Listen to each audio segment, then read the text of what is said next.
you said that this wasn't particularly sort of difficult, but obviously you killed off a big character in the most recent season. I'm interested why that wasn't a difficult choice, but also the conversations. Yeah, it's like the actor's like, ouch. No, I'm kidding. It wasn't But also having that conversation, because that was a child. So then you have to go to the actor and say, this is it, and what that is like, and then I'll open that up. Okay, well, the show is governed by the principle of surprising yet inevitable. Mm-hmm. So the dominoes have to fall a certain way. The character's twin brother had committed a series of acts for which, in their world, you get got. Mm-hmm. So then his sister, being a white hat in our show, tries to save her brother from his fate. And as a result of him making these choices, she is the one who gets hurt. That is surprising, because it's not him, but it's inevitable, because he made some terrible choices. So in terms of the storytelling, I feel like the story always leads you where it's supposed to go. Mm-hmm. Sometimes you want to buck that. Sometimes you don't want that. Sometimes you don't want that character to die. I mean, in the case of my show, characters die every season, but sometimes you don't want that. I mean, I've had actors who I loved personally, and I was like, as I typed their demise. But they die so well. But in that case, it was, I felt like there was no other choice. I carried her. I carried that girl in my body, Ghost. She was blood of my blood, flesh of my flesh. This isn't just happening to you.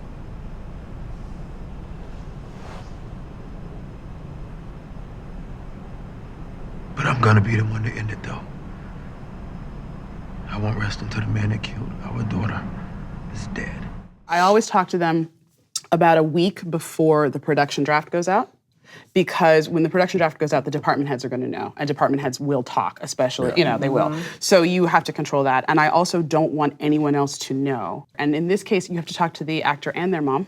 Mm-hmm. So this was not the first character I'd killed off the show, by the way. This is like deep into season 4 of a lot of people getting got on the show. So it was more, I think, for the child actor, she was frightened and confused. Mm-hmm. And then you bring the parent in to say, like, hey, it's not the end of the world. There will be other jobs, that kind of thing.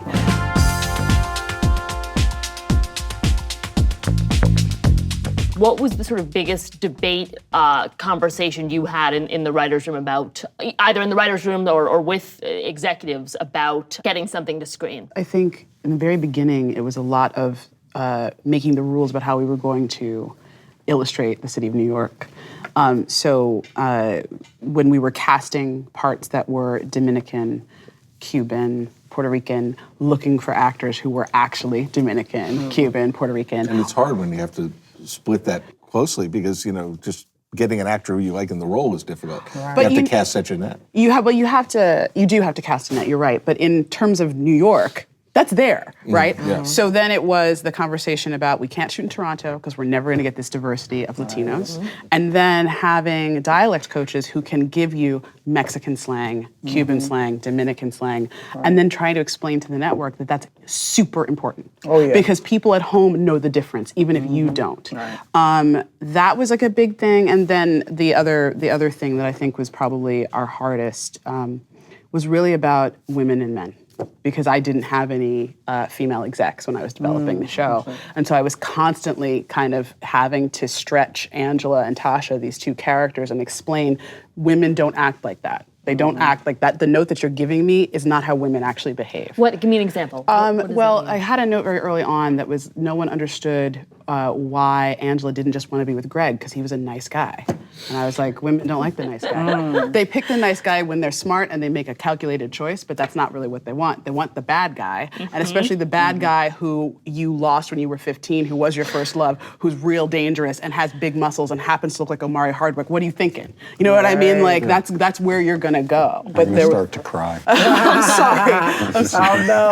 I'm sorry. He's like, I'm the nice guy. Yeah. I like to think I am. Yeah, I don't find you that nice. I don't get him, and that's why I'm crying. I don't get it either. He's like, I'm losing. Neither muscles nor nice. Oh, man.